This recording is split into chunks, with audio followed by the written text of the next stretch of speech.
She said I was replaceable, so I replaced her wedding with a courtroom. You ever have one of those moments where time just slows, where a sentence doesn't just hit you, it echoes? Her voice was so calm when she said it, like she wasn't even trying to hurt me. Like it was just a fact she read off a box of cereal. You're not that special, Marcus. I could replace you in a week. That's what my fiancé said to me 3 weeks before our wedding, over breakfast, because I asked why her ex was texting her at 1:17 a.m.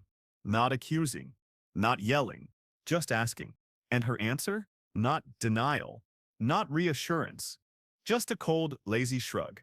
And that sentence, I didn't even push back. I didn't know how to.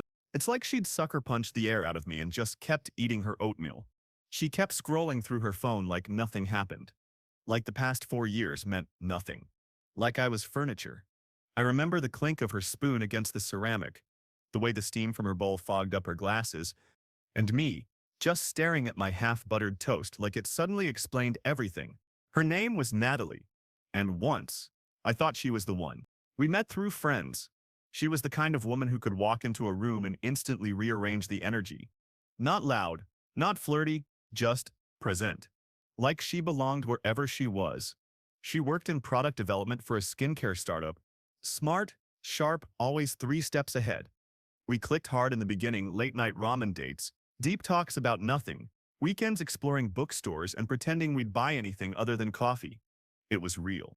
At least I thought it was. But now, sitting at that breakfast table, I realized something. I had no idea who she really was. Or maybe she changed. Or maybe she was always this person. And I just wanted so badly to believe she wasn't. When I asked about her ex, Eric, her face didn't even twitch, like she'd been waiting for the question. She gave me a look I can only describe as bored and said, "It's not a big deal, we still talk sometimes. He's going through things." I asked why he was texting her now, in the middle of the night. Her answer? Because he knows I'll answer. Like I was supposed to be impressed. Like emotional availability to your ex was some badge of honor. I didn't yell. I didn't storm out. But I didn't touch my toast either. I just sat there, and something in me started shifting. The wedding was in 23 days. Venue booked. Vows written. Suits tailored. Cake ordered. And I was supposed to walk down the aisle with a woman who thought I was interchangeable. We hadn't even sent the final head count to the caterer yet. So I said nothing. I smiled through the rest of breakfast, kissed her forehead, went to work, like it was any other day. But that night, while she scrolled through wedding inspo on Pinterest, I started digging. Eric, tall, tattooed, had that casual, chaotic charm girls either run from or run to. I found his socials, his LinkedIn, a few of his Reddit posts under a throwaway account she once mentioned in passing. And then I found something else. A public Venmo transaction history. He was still sending her money. Not much, but regularly. Pizza friend. You deserve it. Queen, PMS Survival Fund, all sent after our engagement. The last one was just 3 days ago. $50. No description, just a flame emoji, and she reacted to it with a kiss emoji. My stomach turned. I wasn't angry. I was calm, like the part of me that cared had quietly packed its things and left the building. That night, I copied every transaction, took screenshots, downloaded backups of our shared wedding budget file from her Google Drive. It had comments from her and from him. He'd helped her pick the venue. Eric had helped plan my wedding.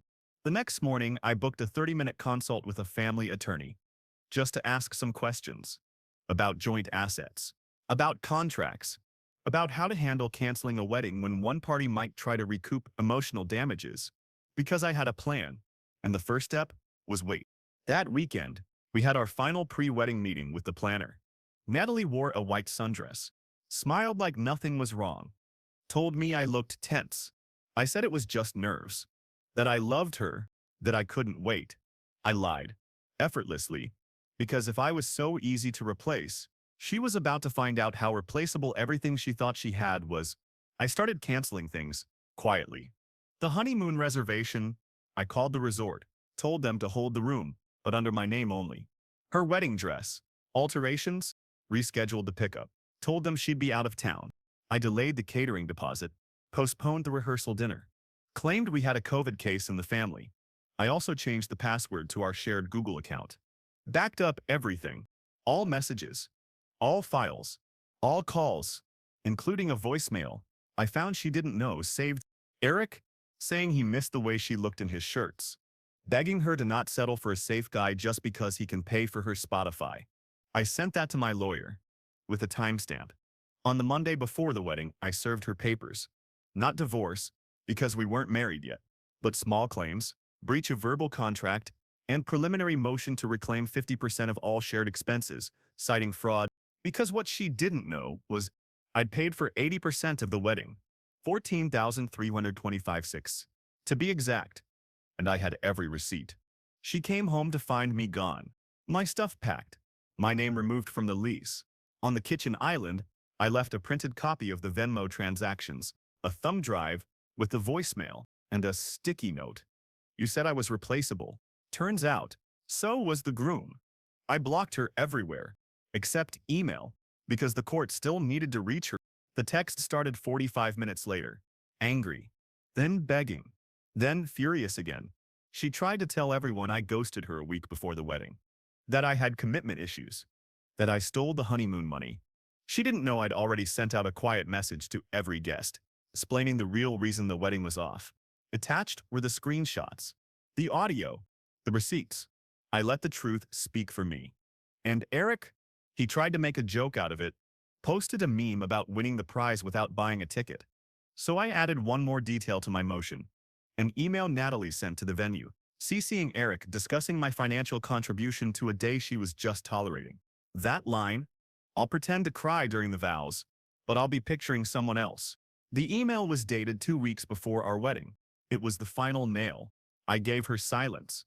The truth gave her noise. The fallout was louder than I expected. Natalie didn't just try to save face. She tried to set mine on fire. She flooded social media. Instagram stories, TikToks with sad songs, cryptic quotes like, "You never really know someone until you don't give them what they want." And of course, pictures of us. Old ones. Filtered ones.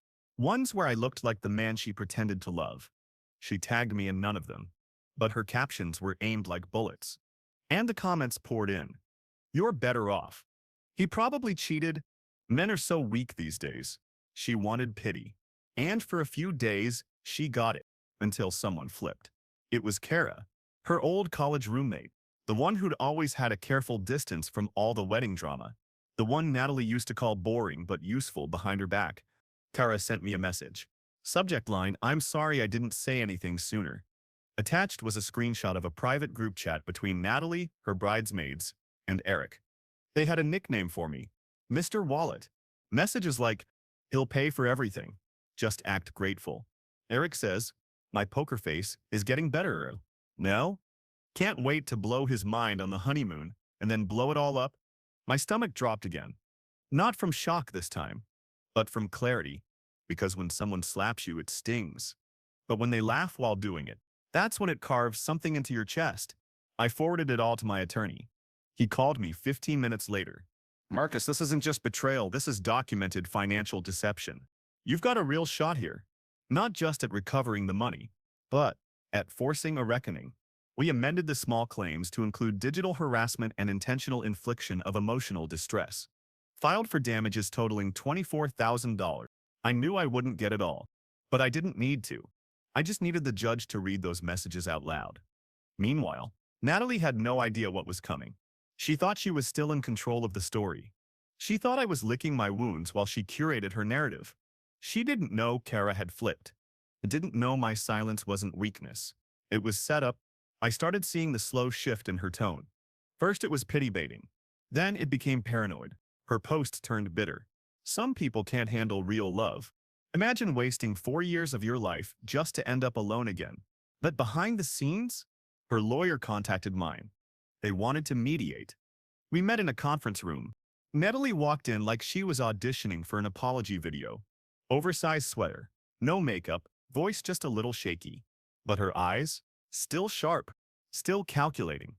"I didn't mean for things to get this far," she said. I didn't say a word. My attorney handled it all.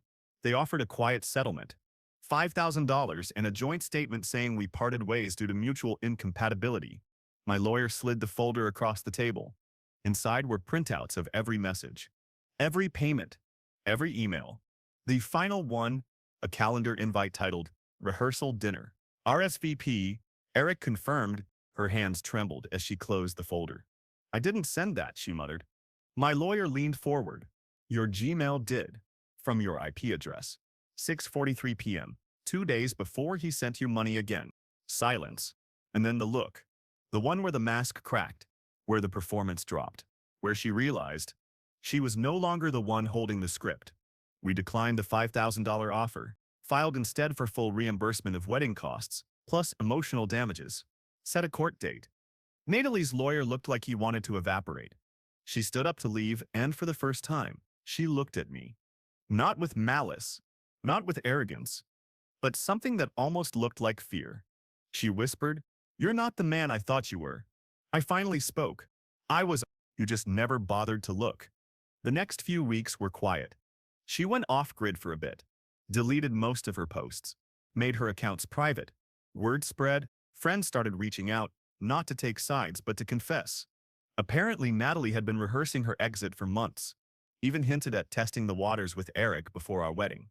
But no one said anything, because she was persuasive, charismatic, beautiful, and because I'd always been the calm one, the quiet one, the stable one.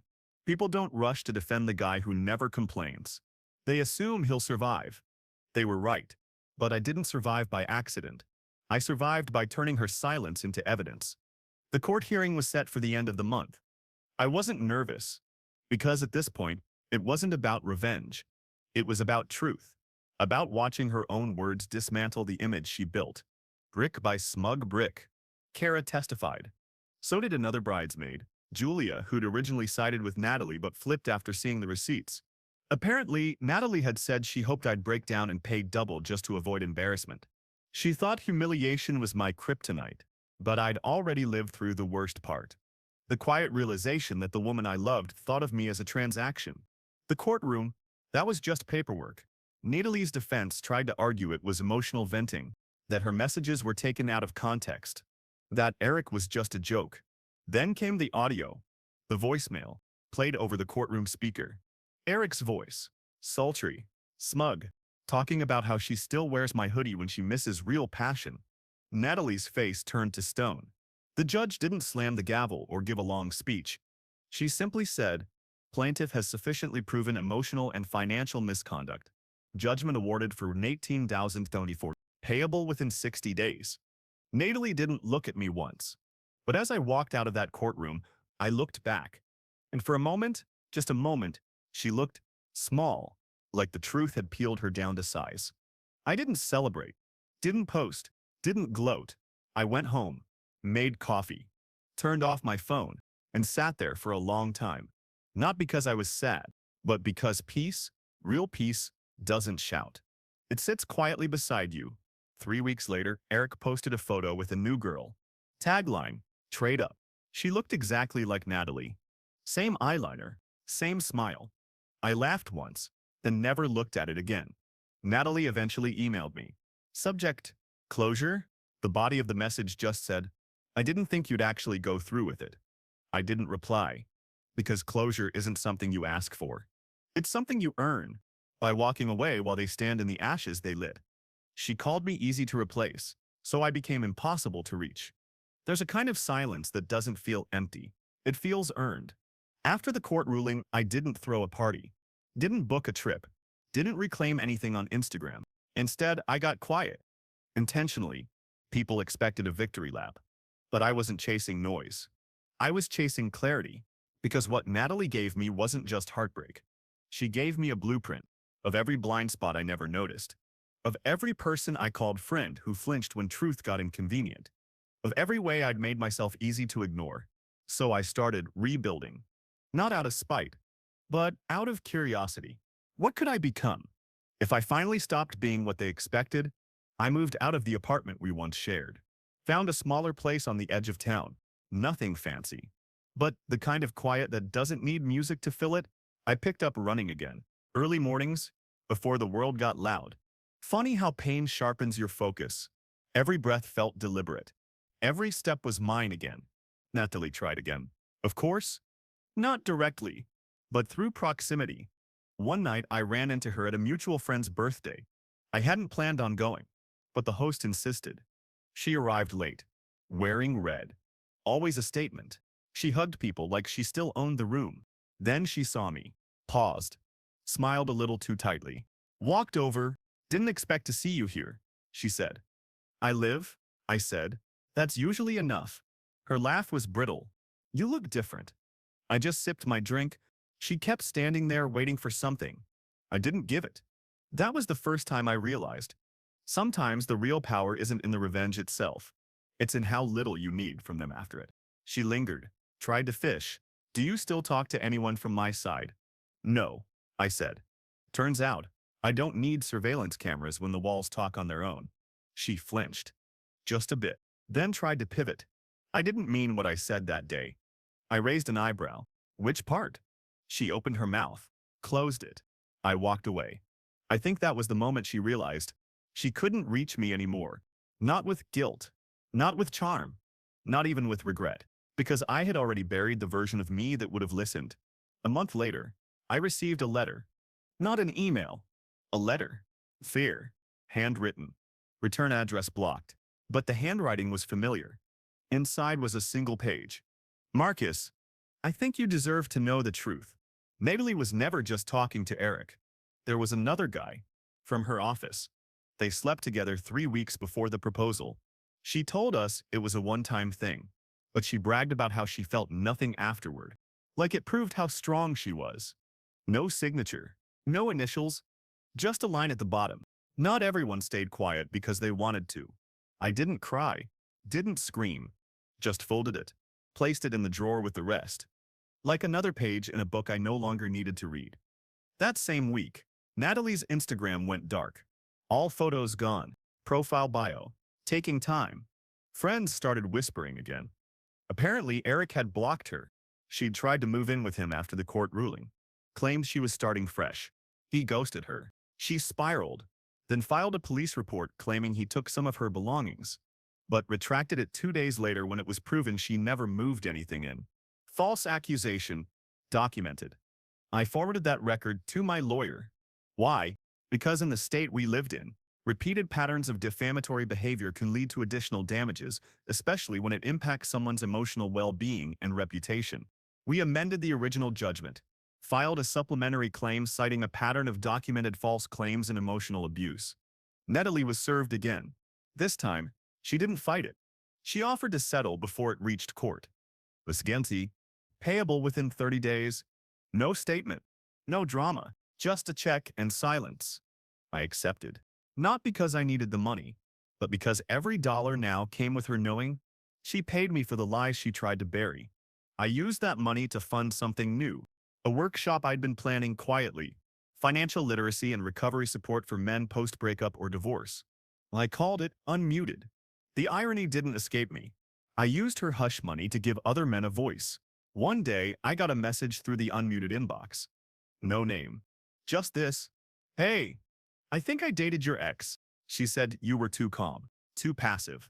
But the way she talked about you, I think she always knew you'd be the one to get the last word. I didn't reply, because I didn't need the last word. I'd already taken back the first ones. The ones she tried to overwrite. The ones that said I was replaceable, forgettable enough to walk over. I was never replaceable.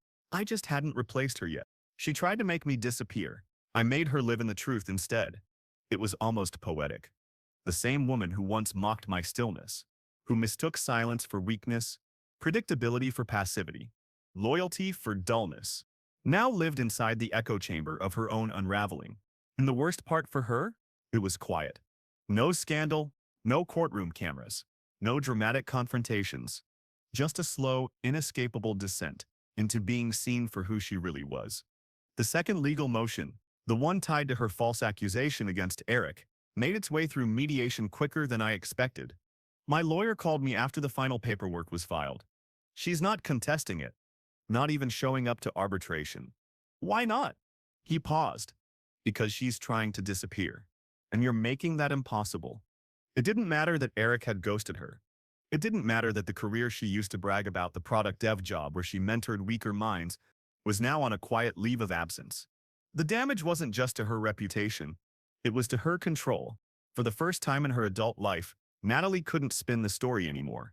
Every time she tried, truth caught up, backed by screenshots, documents, and silent witnesses who no longer owed her anything. It turned out Carol wasn't the only one who had flipped. So had Nathan, Natalie's ex-coworker. He reached out via LinkedIn, of all places. Said he always had his suspicions. Said he'd overheard her mocking me once at a team lunch. She said you were like a Kindle subscription, easy to cancel, easy to forget. He hesitated before adding, she said the only reason she stayed was because she liked your credit score. I didn't reply, just archived the message, printed it, added it to the file I no longer needed, but kept anyway. Not for court, for memory. There's a peculiar weight to knowing someone once pretended to love you. It doesn't just hurt. It rewires something. Every moment you thought was tender. Every kiss, every compliment, every lazy Sunday morning laugh, you now have to reprocess through the filter of manipulation. But the strangest thing, it didn't make me bitter. It made me precise. I started rebuilding my circle, cut out the fence-sitters, kept the ones who said, I should have said something sooner. Some friends returned humbled. Some didn't return at all. Both outcomes felt like wins. Meanwhile, Natalie's world continued to shrink. One of her bridesmaids messaged me, Julia, the second to flip during court. She said Natalie had started telling people I was stalking her. Said I was obsessed. Julia didn't buy it, said she told Natalie to back off. That same day, I got a notice from my lawyer. Natalie had attempted to file a restraining order. No evidence, no police reports, just her word, her pattern. It was the same legal trap she used to try against Eric. But this time she had a digital trail stacked against her like a landslide. I sued, filed for malicious prosecution and abuse of legal process. We didn't even go to trial. The judge reviewed her past claims, noted the retraction of the Eric accusation, and dismissed the restraining order on arrival. Then issued a court warning. Further false claims will result in criminal contempt. That was the moment she stopped. Not because she ran out of rage, but because the system for once held up a mirror. The irony? She once told me I wasn't built for conflict. That I'd rather write poetry about betrayal than do anything about it. She was half right. I did write letters, notes, thoughts, but they weren't for her. They were for the man I used to be. The one who asked politely, who waited patiently, who stayed loyal even when the room grew cold. That man was gone. Not bitter, not broken, just replaced. By someone sharper, quieter, less afraid of being misunderstood. Natalie went silent for 5 months. No posts, no lawsuits, no letters. Then, in late spring, a mutual acquaintance, Rachel, forwarded me a screenshot. Natalie had started a private blog. The title, Healing from the Narcissist I Almost Married. I read the first paragraph. It opened with, some people love you because they need you. Others pretend to love you because they need what you can give. It would have been poetic if it wasn't so desperate. The rest of the entry painted me as controlling, emotionally manipulative, obsessed with image, unable to process rejection. No names, of course, but the timing, the references. It was obvious. She needed a villain, and I was the only one who had enough silence to wear the mask without resistance. I didn't sue, I didn't contact her. I just archived it, added it to the folder. Another exhibit, another reminder of who she chose to be when no one was stopping her. The final twist came 1 month later. I received an email from a recruiter. Subject, character reference? Apparently Natalie had applied for a leadership role at a startup where I was now consulting part-time. They didn't know our history, but saw the mutual connection, asked if I had any feedback. I responded with 3 words. Proceed with caution. Attached were redacted screenshots. No defamation, no accusations. Just a calm outline of documented behavior. They thanked me. Said they'd made a different hire. She'll never know it was me. Not for sure, but she'll feel it. Like a shadow behind every door she tries to open now. Because that's what truth does. It doesn't shout. It lingers. She wanted me to be forgettable. Instead, I became unforgettable, without ever saying a word. It's strange what you remember. Not the big moments.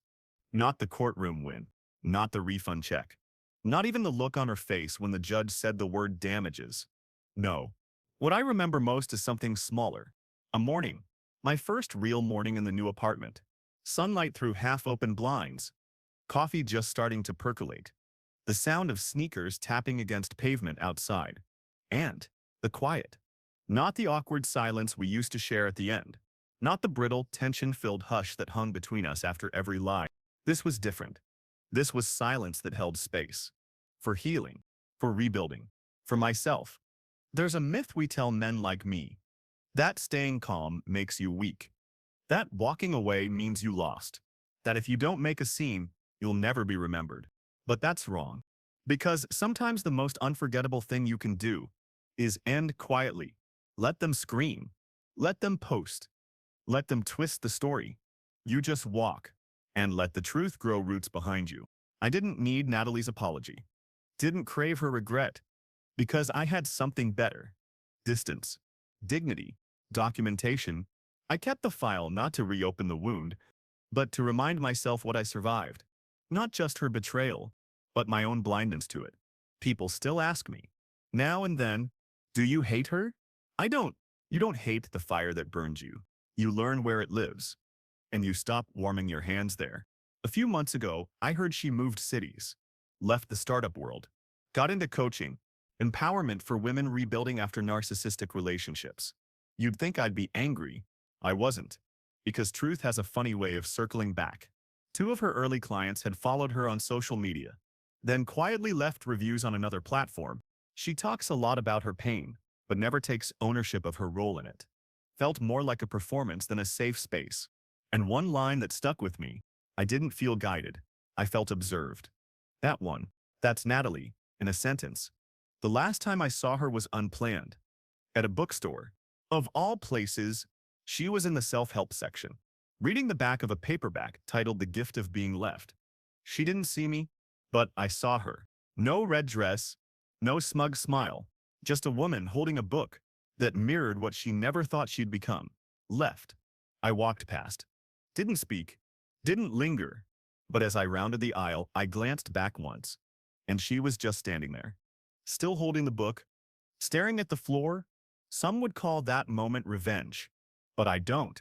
Revenge is about punishment. What I got was revelation, not of who she was, but of who I'd been, of how I gave too much room to people who never deserved it, of how I mistook consistency for compatibility, of how I ignored the gut feeling that whispered, this isn't love, this is auditioning for someone's bare minimum. I don't date quickly anymore. I listen longer. I ask questions I used to be afraid to. I protect my peace like it's the only thing that's ever loved me back. Because in many ways, it is. To the men reading this, the ones who've been mocked for being soft, dismissed for being calm, told that their silence makes them disposable. Let me tell you something. You are not weak for walking away.